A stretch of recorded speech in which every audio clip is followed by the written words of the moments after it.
Hello and welcome and namaste from New Delhi. You're watching DD India Live. I'm Gautam Roy. Coming up in the next 30 minutes. Hope springs anew for a Gaza truce. I think we have a deal, says US President Donald Trump ahead of his White House meeting with Israel's Netanyahu later this evening. India and Bhutan to connect by rail for the first time ever. Two projects totaling nearly 90 kilometers launched for carrying both passengers and cargo. And Typhoon Boaloy claims at least 13 lives in Vietnam after making landfall late on Sunday, along with much destruction. Death toll in the Philippines also mounts to at least 27.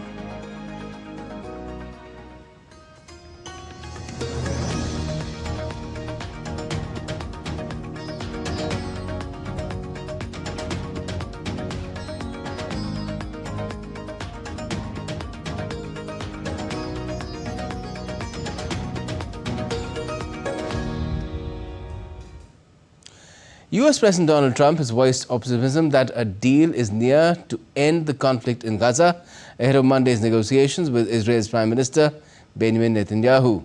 The two leaders will meet at the White House for a high-stakes discussion, which Trump has boasted could end the conflict in Gaza. Trump projected optimism on Sunday as his government works to close a comprehensive plan that would include the release of all hostages held by the Hamas. A White House official said the U.S. plan calls for the return of all hostages, living and dead, no further Israeli attacks on Qatar, and a new dialogue between Israel and Palestinians for peaceful coexistence. Donald Trump did not provide any specific details of a prospective ceasefire for hostages deal in Gaza, but Vice President J.D. Vance said that top U.S. officials have been immersed in negotiations with Israel and Arab leaders. Vance believed that Trump's optimism is warranted, but injected a note of caution. These things can get derailed at the very last minute, so while I remain very hopeful, I am cautiously hopeful. I'm going to let the diplomats continue to work on this, but our principle here is very simple. We want all the hostages to come home. We want Hamas to no longer be a terror threat. Now, 4 people have been killed, including the suspect in a shooting at a church in U.S. state of Michigan. A man crashed his vehicle through the front doors of a Mormon church and came out firing an assault rifle, killing 2 people and wounding 8 others before dying in a shootout with the police. The perpetrator, identified as Thomas Jacob Sanford, a 40-year-old man from nearby town of Burton, also set fire to the church, which was engulfed in flames and was billowing smoke. 2 bodies or remains of another 2 charred victims was also found in the heap that was left of the church. US President Trump has called the incident horrendous in a post on his Truth Social platform. The US agency FBI is leading the investigation into the shooting, with its officials calling it an act of targeted violence.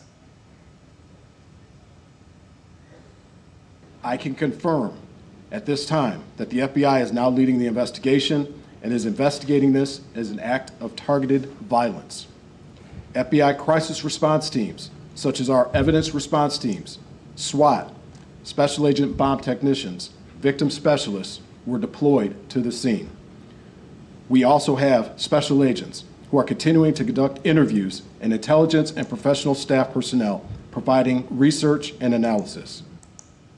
Meanwhile, explosions were seen and heard in Gaza on Monday morning as Israeli tanks advanced closer to the heart of Gaza City, just hours before US President Trump was set to host Israeli Prime Minister Benjamin Netanyahu at the White House. Israeli forces pushed to within a few hundred meters of Gaza City's main Al-Shifa hospital, where doctors say hundreds of patients remain despite evacuation orders.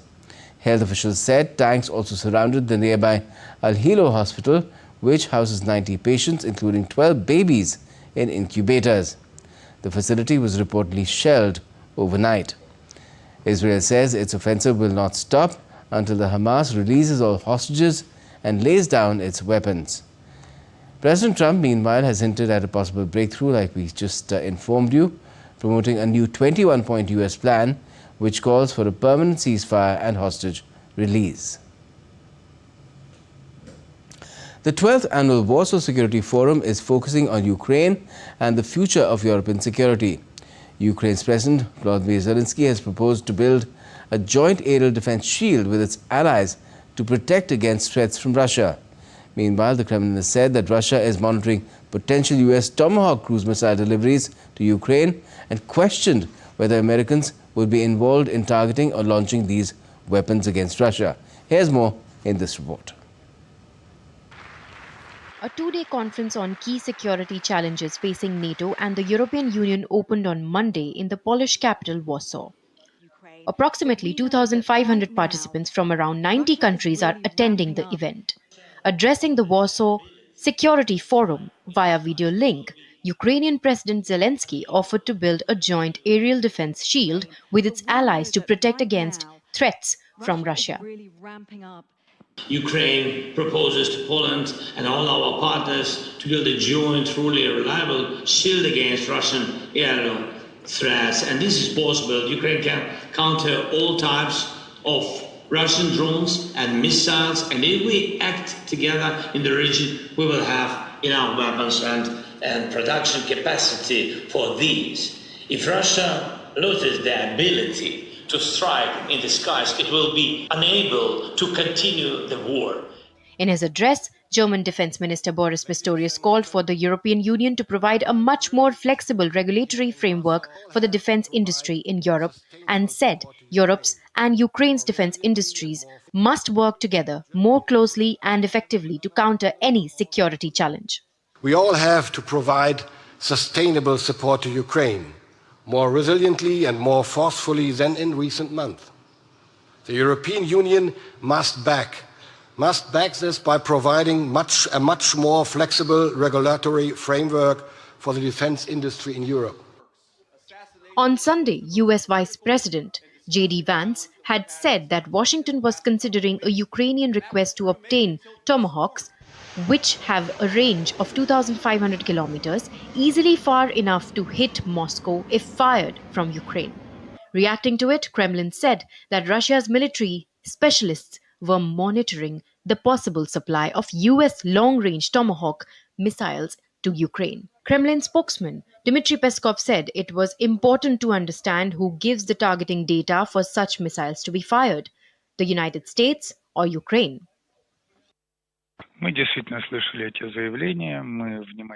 We have indeed heard these statements. We are now carefully analyzing them. They must be analyzed in terms of course, our military specialists are closely monitoring this. The question, as before, is the following. Who can launch these missiles? Even if they are located on their territory controlled by the Kyiv regime, can they be launched solely by Ukrainians? Or must they be operated by American military personnel? Who is setting the target for these missiles? Is it the American side or the Ukrainians themselves? Russian President Vladimir Putin has previously said that Western countries will make themselves direct parties to the war if they supply targeting and intelligence to enable Ukraine to fire missiles deep inside Russia. Bureau Report, DD India.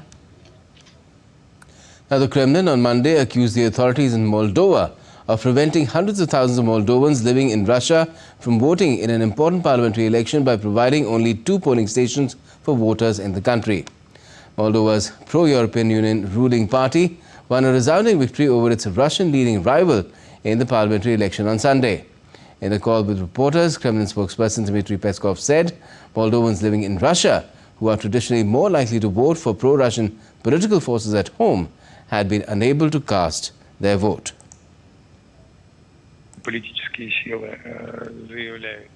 Based on what we see and what we know, we can state that hundreds of thousands of Moldovans were deprived of the opportunity to vote in the Russian Federation, as only 2 polling stations were open for them. Naturally, it was insufficient and did not allow everyone who wanted to vote the chance to do so. That much we can say with certainty.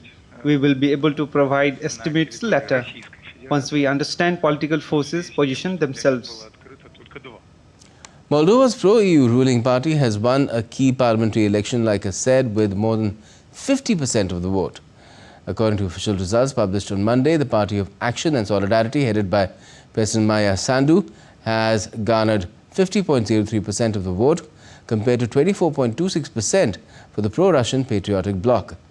The remaining distribution of votes cast suggests that the Party of Action and Solidarity could secure the critical majority it needs in the 101-seat chamber to avoid a potentially shaky coalition and keep Moldova's EU bid on track, a process requiring years of legislative efforts.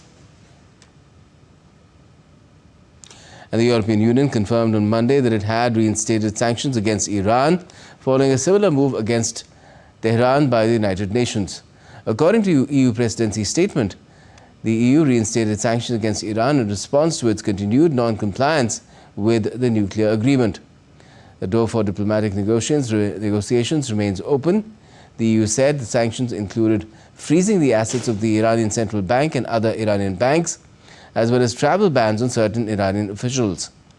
On Sunday, the United Nations reinstated an arms embargo and other sanctions on Iran over its nuclear program.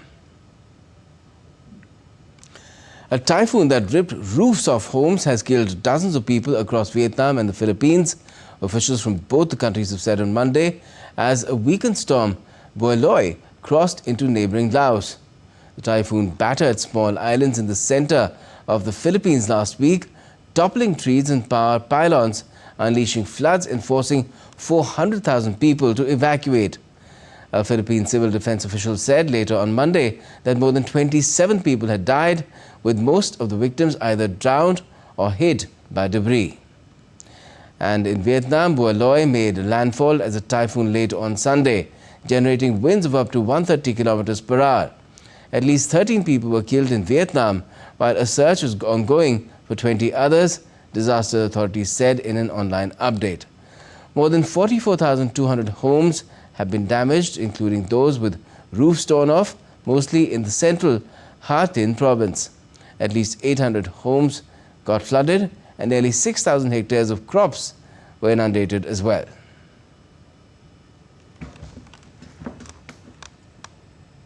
And still to come in this edition of DD India Live. Pakistan-occupied Kashmir witnesses a complete shutdown as markets, shops and businesses remain closed. And the Indian Cricket Board Secretary says India will lodge a protest against ACC's president over misconduct at the recently concluded Asia Cup final.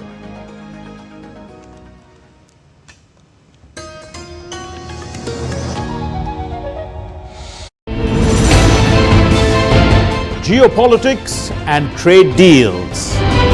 Economic challenges amid development. Hard work and the path to prosperity. It's the economy always. Between walkers, money is what money does and says. Supply creates its own demand. Between the bulls pulls and bears tears. When supply chains globalization and India rises to the podium. We'll get you centered with the Economic Brief at 8 p.m. every Thursday on DD India. Can the US launch a bombing campaign against Iran? The Philippines vessel suffered structural damage. The saga of child sexual abuse is the United States China's debt trap strategy. Truth is stranger than fiction. But sometimes hard to uncover.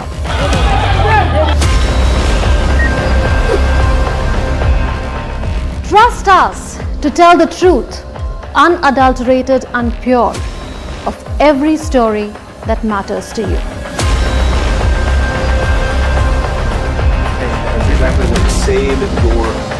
You read between the lines, cut the clutter, and connect the dots to get you the full picture. Watch Connecting the Dots at these times with me, only on DD India. Complex issues, hidden agendas, twists and turns, strategic games. We think all dots are linked. We just need to connect them. Join me every week as I connect the dots to unravel hidden designs in statecraft, mysteries, and decode issues that matter to you. Watch Connecting the Dots with me at these times on DD India.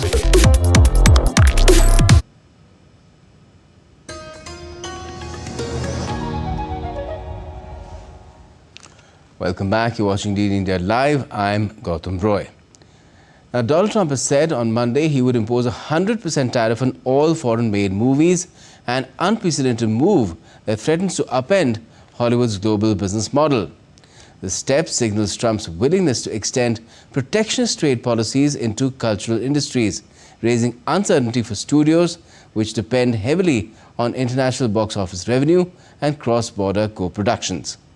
Trump announced the measure in a post on his Truth Social platform, claiming US movie making is losing ground to international competition.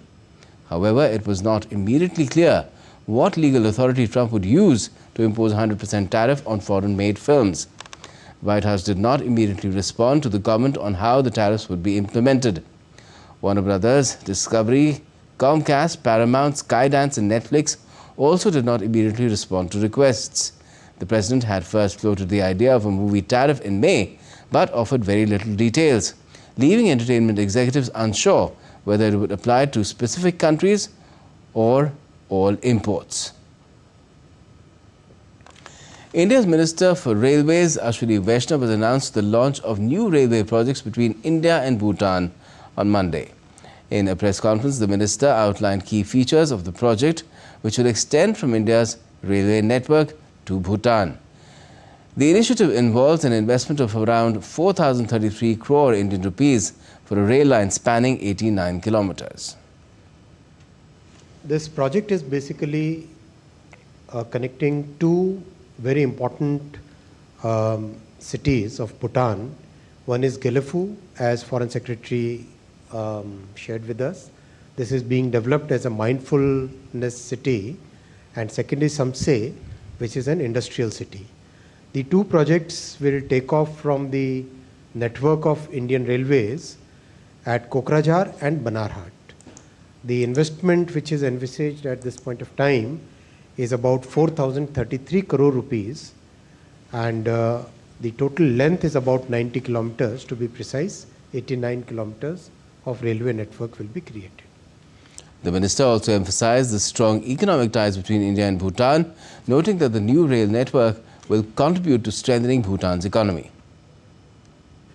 India is the largest trading partner of Bhutan, and most of the EXIM trade of Bhutan is done through Indian ports. Therefore, it becomes very important to have a good seamless rail connectivity for the Bhutanese economy to grow and for the people to have better ways of access to the global network. So that's why this entire project has been taken up. And Samse and Gelefu, they have very important significance in the way the Bhutanese economic growth is being planned. Foreign Secretary Vikram Misri also highlighted the relations between India and Bhutan, saying the relationship is that of exceptional trust, mutual respect and understanding. India and Bhutan share a relationship of exceptional trust, mutual respect and understanding. This is a relationship that is rooted in cultural and civilizational ties, extensive people-to-people relations, and our shared developmental and security interests. These ties are reflected in very close contact at the highest levels. In a significant step towards enhancing rail connectivity in the eastern Indian state of Bihar, Rail Minister Ashwini Vaishnav also flagged off 7 new trains through a video link. The trains flagged off from Patna Junction include 3 Amrit Bharat Express trains, marking a major milestone in the expansion of affordable and efficient rail services across the country. With the addition of these 3 Amrit Bharat Express trains, the nationwide count rises to 15, with a majority 13 of them operating from Bihar. The new Amrit Bharat trains being launched are Muzaffarpur Charlapalli Amrit Bharat Express, Darbhanga Madar Amrit Bharat Express and the Chhapra Anand Vihar Terminal Amrit Bharat Express. Minister Vaishnav said that Prime Minister Modi has focused on developing the railways in underserved regions since taking office in 2014. India's Minister for Commerce and Industry Piyush Goyal attended the valedictory ceremony of the Uttar Pradesh International Trade Show on Monday. Addressing the gathering, the minister lauded Uttar Pradesh's achievements, emphasizing the state's commitment to ease of doing business and digital transformation. Highlighting the broader national impact, the minister said that over the last 11 years, Prime Minister Modi has reshaped India's economic landscape. The minister further added that free trade agreement with the EFTA countries, that's Iceland, Liechtenstein, Norway and Switzerland, which was finalized in March 2024, will come into effect from the 1st of October this year. परसों से 1 तारीख से 4 देशों का समूह Switzerland, लिechtenstein, Norway और Iceland, इनका एक समूह है एफ्टा, यूरोपियन फ्री ट्रेड एसोसिएशन। उन चारों देशों का फ्री ट्रेड एग्रीमेंट मार्च 2024 में हमने फाइनल किया था। वो 1 अक्टूबर से लागू हो जाएगा और उसका लाभ आप सब ले पाएंगे। यूएस के साथ बातचीत चल रही है, ईयू के साथ, यानी ईयू के 27 देशों का समूह, उनके साथ बातचीत चल रही है। Now, the 42nd edition of the Indian Coast Guard Commander Conference began in New Delhi on Monday. Spanning over 3 days, this premier annual forum brings together the Coast Guard's senior leadership to deliberate upon strategic, operational and administrative imperatives amidst evolving geopolitical dynamics and maritime security challenges. Defence Minister Rajnath Singh has lauded the Coast Guard for its swift and decisive action during high-risk incidents, including the MV 1-503 fire and the sinking of MV MSC ELSA-3, which showcased the force's operational readiness and environmental protection capabilities. Pakistan-occupied Kashmir on Monday witnessed a complete shutdown as markets, shops and businesses remained closed. Local media reported that all commercial activities were also halted, leaving streets deserted. The protest led to the closure of markets and transport services and disruption in network services for a second consecutive day.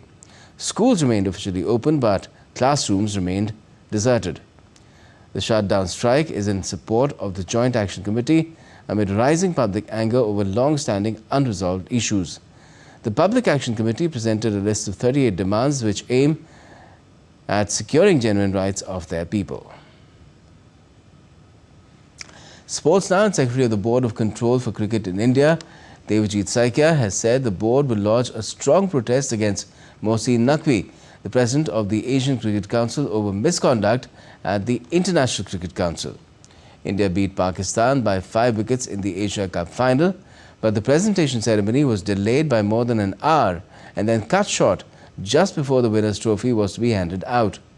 Naqvi, also Pakistan's Interior Minister, walked away with the trophy and medals after the men in blue refused to accept it from him. India celebrated their win by hoisting an imaginary trophy. Saikia said, "We cannot accept the trophy from a person who represents the country which is waging a war against our country."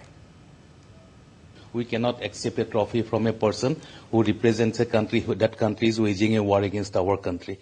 So we have refused to take that trophy, but that does not mean that that gentleman will take the trophy and the medals which is to be given to our country to his own hotel room. So that is totally unexpected, and we hope that good sense will prevail and he will send back the trophy to the country, that means to India, as soon as possible. That will restore some semblance of morality. At least we are expecting that from him. And in any case, BCCI as well as we are going to lodge a very strong protest against the behavior of the gentleman in today's prize distribution ceremony. Junior Asian champion Anushka Thakur continued her stellar run at the Junior Shooting World Cup by winning the women's 50-meter rifle 3 positions event in New Delhi. This was her second gold at the tournament. She also finished on top of the podium in the women's 50-meter prone event on opening day. Anastasia Sorokina secured silver, while Maria Kruglova took the bronze medal.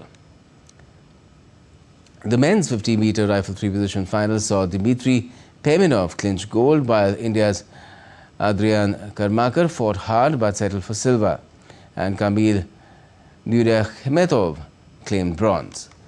The New Delhi event, which concludes on the 2nd of October, features 208 shooters from 19 federations.